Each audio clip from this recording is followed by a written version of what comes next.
Irán se reporta listo para enriquecer uranio a un nivel más alto. Esta es una fuerte advertencia y quizá la última para que las potencias del mundo despierten y hagan algo frente a las sanciones de Donald Trump.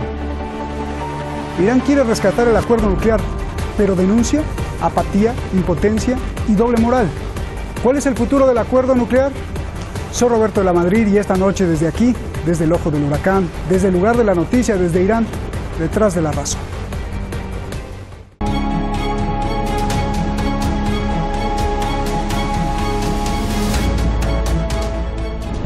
مساف سختی رو امروز پیش رو داریم. این مساف آسون نیست، اما حتما در این مساف ما پیروز میشیم. هیچ تردید من ندارم. ممکنه این مشکلات 6 ماه دیگه، 1 سال دیگه مشکلات باز هم برا ما باشه.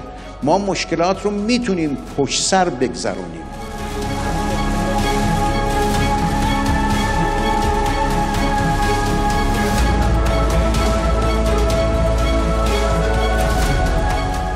با این کشورها ما مذاکره کردیم، قولهایی هم به ما دادن، این ولی در مقام عمل ناتوان بود.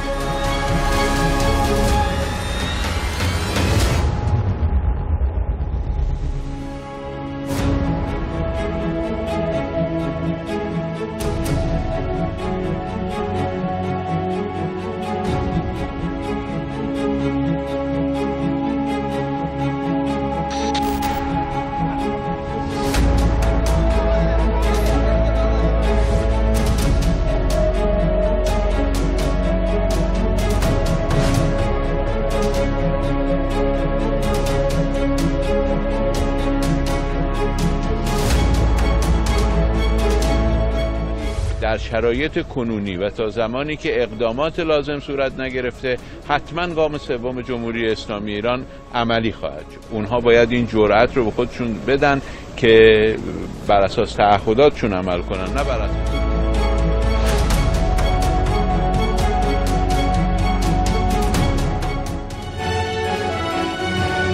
One of Iran's top diplomats is being sanctioned by the Trump administration. Foreign Minister Mohammad Javad Zarif is the latest Iranian official to be hit with U.S. sanctions. We consider Javad Zarif, the foreign minister, an illegitimate spokesman for Iran. And Iran itself, its government, you consider illegitimate, do you not? Well, exactly. It is a state sponsor of terrorism. It is the world's central banker of terrorism.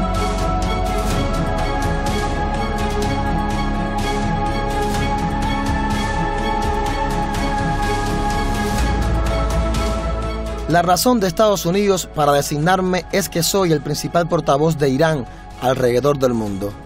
¿La verdad es tan dolorosa? Esto no tendrá ningún efecto en mí ni en mi familia, ya que no tengo propiedades ni intereses fuera de Irán. Gracias por considerarme como una amenaza tan enorme para su agenda.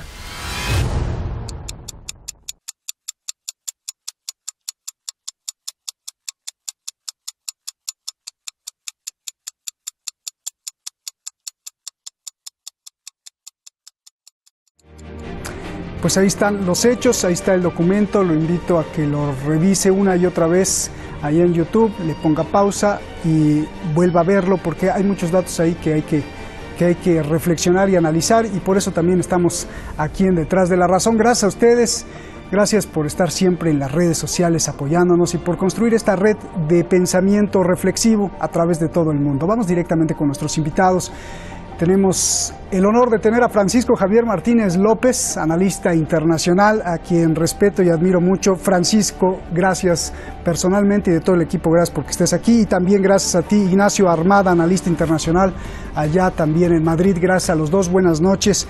Ignacio, comienzo contigo y les pido a los dos respuestas breves porque hay muchísimas cuestiones. Ignacio, el presidente de Irán dijo, estamos preparados para lo peor y vamos a ganar. ¿Qué significa esto? Bueno, vamos a ver, yo creo que es que aquí estamos hablando fundamentalmente del problema del bloqueo al acceso a la energía nuclear, ¿no? Por lo tanto, cuando se dice que estamos preparados para lo peor, todo el mundo tiene en mente no solo el uso energético de la energía atómica, sino el uso militar.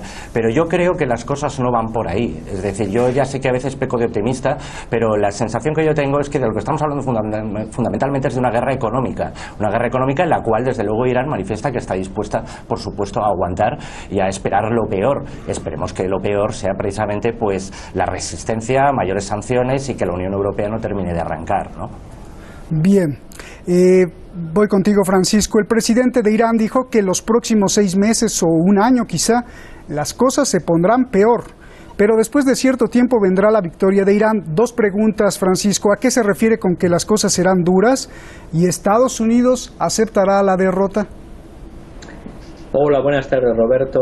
Buenas tardes, Ignacio. Buenas tardes, audiencia. Lo que dices es tiene un gran trasfondo. Y el trasfondo es, voy a poner 2 puntos. Hace justamente hoy, 2 meses, el día 2 de junio, terminaba el último encuentro Bilderberg en la ciudad suiza de Montreux, en el Palais Fermont. Allí, justamente, estaba, curiosamente, Pompeo Kushner por primera vez, y como siempre, estaban los gerifaltes de empresas como British Petroleum, Total, Shell y, por supuesto, CIA, MI6, el KKR del Colbert, Kravis and Robert. Lo que quiero decir... También estaba el de L'Oreal, ¿no? El de los champús y cosméticos L'Oreal, que no sabía, que creo que tiene que ver con las armas, con la industria de armas.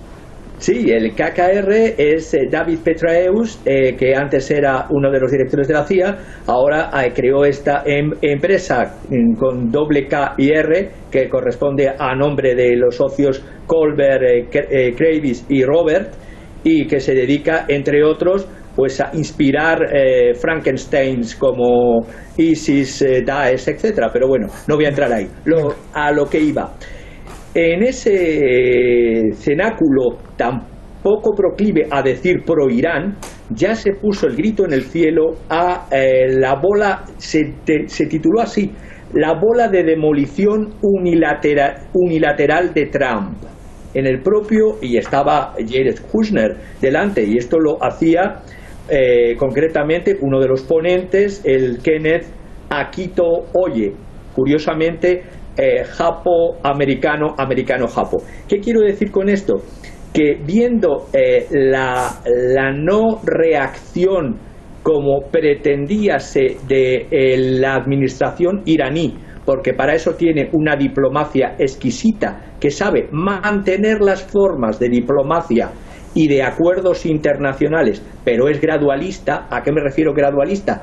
Pues porque va tomando poco a poco los propios acuerdos y siempre manteniéndose en el principio de la reciprocidad de las relaciones internacionales.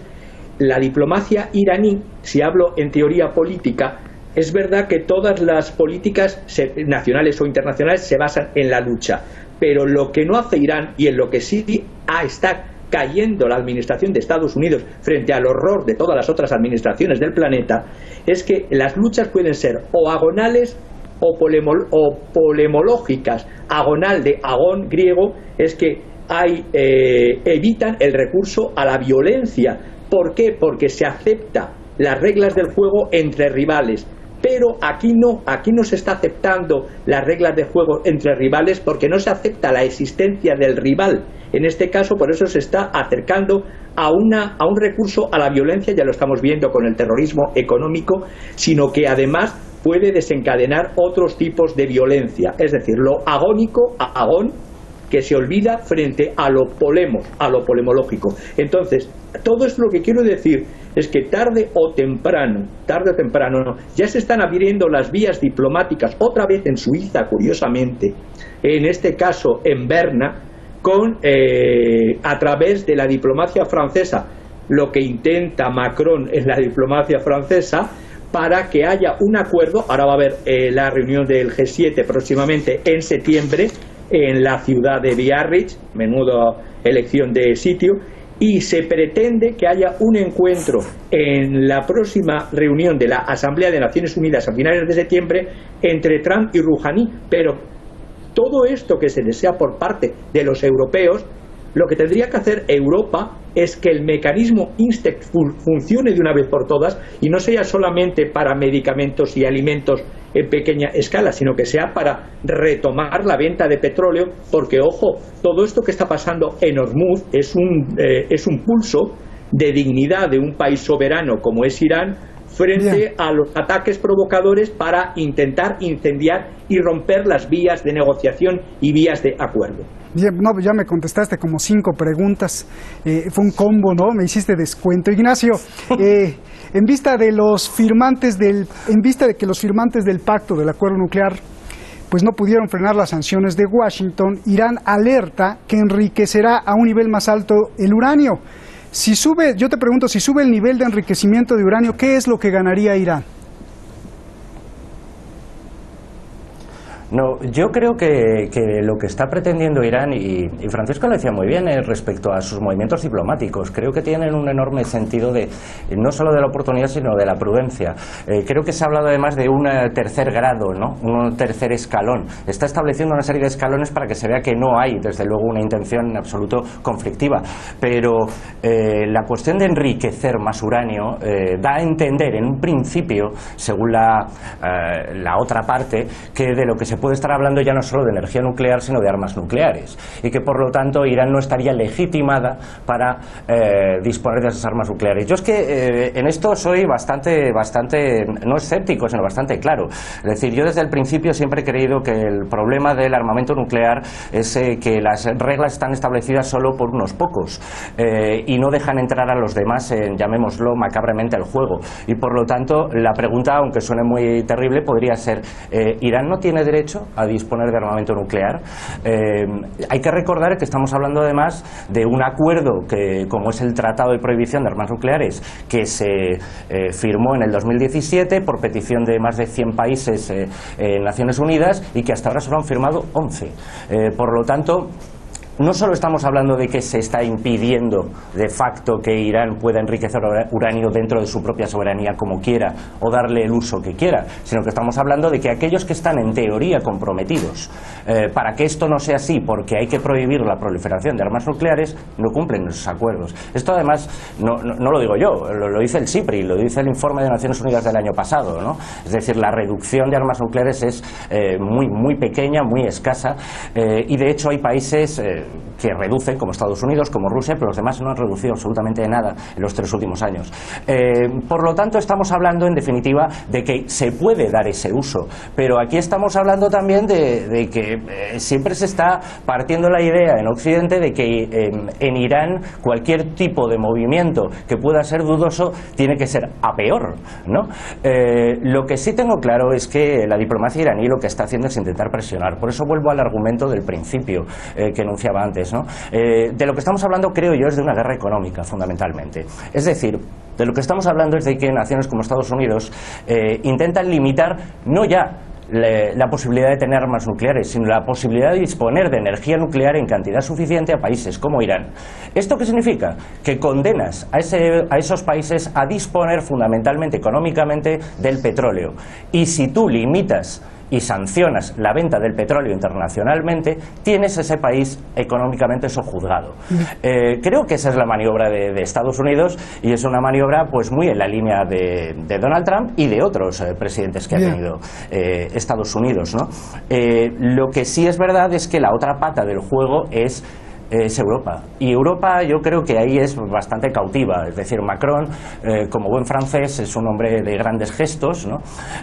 Pero Europa está en una situación muy difícil en términos económico-diplomáticos con Estados Unidos, porque tiene que ir dando, como decimos aquí, una de cal y una de arena.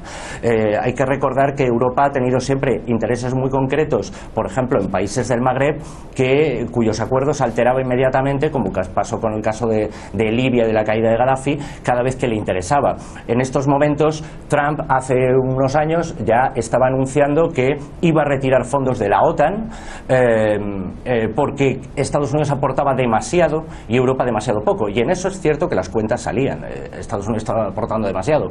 Con lo cual, si tienes a Estados Unidos presionándote y comiéndote los pies por ahí, Europa puede haber creado una disposición como el INSTEX, puede haber creado un acuerdo para que países como Irán puedan seguir comerciando, eludiendo hasta cierto punto las sanciones o compensándoles por esas sanciones que le impone Estados Unidos, pero no lo puede hacer abiertamente ni lo puede hacer demasiado rápido, ¿no? Yo creo que ese es el escenario, ¿no?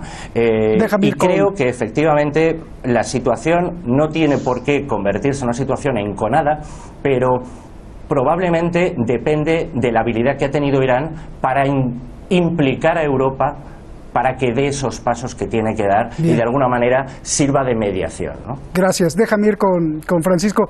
A ver, querías apuntar algo porque te quiero hacer una pregunta importante, por favor. Sí, muy rápido. En hilación con lo que decía mi contertulio, es que tiene que ver mucho con lo económico, porque independientemente de la iranofobia que hay dentro de la propia administración Trump, por supuesto de un señor Bolton desde hace decenios, o de un Kushner, es que estamos hablando de un tema económico, que Irán está en medio de una guerra que es una guerra entre Estados Unidos y China. Cuando estamos hablando del pulso en el estrecho de Hormuz, en el estrecho de Hormuz pasa el 20% de las necesidades de crudo de Occidente, pero en cambio representa el 60 o el 65% de las necesidades de los países asiáticos, entre los que están China, Japón. Por lo tanto, ojo, se está en este pulso, repito, del estrecho de Hormuz, se está jugando una rivalidad de no aceptación de una multilateralidad, en este caso de un papel, de un rol de China dentro de la economía mundial, y China es dependiente y importadora de petróleo y de las necesidades de petróleo para el crecimiento de la economía china. Y además, no solamente por el estrecho de Hormuz pasa petróleo también, sino gas. Y lo que quiere Estados Unidos es el control de las materias primas, el control del petróleo, del coltán, del uranio, del gas en la bolsa mediterránea frente a las costas sirias. Control de la energía. El control de la energía de las tierras. Francisco, ya que hablaste de China, bueno, te cambio la pregunta. Expertos dicen que por fuera se ve muy poderosa China, pero que por dentro su sistema financiero está lleno de corrupción, desfalco y falta de solidez, lo que hará retroceder a China frente a Trump. De hecho, hoy Trump anunció más sanciones contra China. Prueba de ello es que ha reducido China mucho sus compras de petróleo a Irán. Yo te pregunto, ¿qué veremos en los meses siguientes en la guerra comercial de Trump contra China? Y entre estas dos potencias, el posible uso de Irán como moneda de cambio. Estamos viendo esto. Uniría por esta última parte de tu pregunta el intentar utilizar a Irán como moneda de cambio en una guerra económica que está perjudicando a ambos y que está perjudicando la economía del planeta. Desde un Chile, el presidente chileno se quejaba hace unos minutos de cómo está perjudicando esta guerra económica a las exportaciones de la economía chilena y de otros en el mundo, en una situación de, todavía no se puede hablar de recesión, pero sí de retroceso en el crecimiento económico. Pero cuando decimos que si China está, problemas de corrupción, problemas de... Sí, pero es que Estados Unidos es un tigre de papel. Estamos hablando que tiene una deuda de 22 billones de dólares, de los cuales solo 11 billones han sido por guerras promovidas, y perdón por lo que voy a decir, entre otros intereses foráneos y ajenos a los propios americanos, como son guerras promovidas por Israel o por intereses digo antiguos aliados, Arabia Saudí, porque también Arabia Saudí está, la diplomacia de Putin está poniendo un pie también en Arabia Saudí. Por lo tanto, ojo, que hablamos de grandes, pero grandes a veces tigres de papel, porque tienen puntos, talones de Aquiles tan fuerte como es la deuda de los Estados Unidos, que está en 22 billones de dólares. Es decir, China tiene sus problemas, pero también en el otro lado vemos unos Estados Unidos que, si la economía empezase a desdolarizarse, que es lo que se está haciendo desde hace tiempo, poco a poco, y no se puede hacer, veríamos que cuán tigre es los Estados Unidos de América. Sí, eso es más importante, ¿no? Porque lo de la deuda, dicen otros expertos que pues como Estados Unidos es el que hace los dólares, pues hace más dólares y ya está, ahí ya no tiene problema. Ignacio, tú que eres muy funciona así. Muy a favor de que no haya guerra, pero yo quiero preguntarte, ¿es posible que Estados Unidos, Israel y Arabia Saudí estén esperando tranquilamente a que Irán enriquezca suficiente uranio para que lo usen como pretexto y entonces hagan un ataque militar? Bueno, voy muy rápido, vamos a ver. Bueno, una cosa que te quería decir, Estados Unidos puede fabricar todos los dólares que quiera, pero precisamente el problema que ha tenido históricamente es que la deuda internacional que tiene, la deuda exterior, está emitida en su propia moneda, con lo cual la devalúa. Así que efectivamente tiene un problema gordo. Pero respecto al escenario de conflicto nuclear, bueno, yo ya lo he dicho antes, yo en esto soy optimista porque además yo soy muy políticamente incorrecto. En Europa, por ejemplo, y creo que en el mundo, la gente es muy poco partidaria de la energía nuclear y yo, sin embargo, soy un firme defensor de la energía nuclear. Creo que, sin embargo, en cuanto uno oye la palabra isótopo, todo el mundo le entra lógicamente el miedo. En este caso podemos trasladar lo mismo. Yo creo que Estados Unidos e Israel, especialmente Israel, nunca ha necesitado tener grandes excusas para hacer lo que quiere hacer si se lo puede permitir. Yo no creo que la cuestión sea si Irán va a entrar en la carrera armamentística, algo que, si no me equivoco, en ningún momento se ha enunciado por parte de Irán. Yo creo que simplemente se están buscando excusas para apretarles económicamente. Cuando se estaba diciendo al principio, cuando se mencionaba esa frase, ¿no?, de llegaremos hasta el final y al final venceremos, se está hablando de que venceremos, creo yo, se está hablando de que venceremos económicamente. Nadie va a entrar en una escalada nuclear por un conflicto económico que, por grande que sea, es en cierta medida eventual dentro de un largo recorrido, ¿no?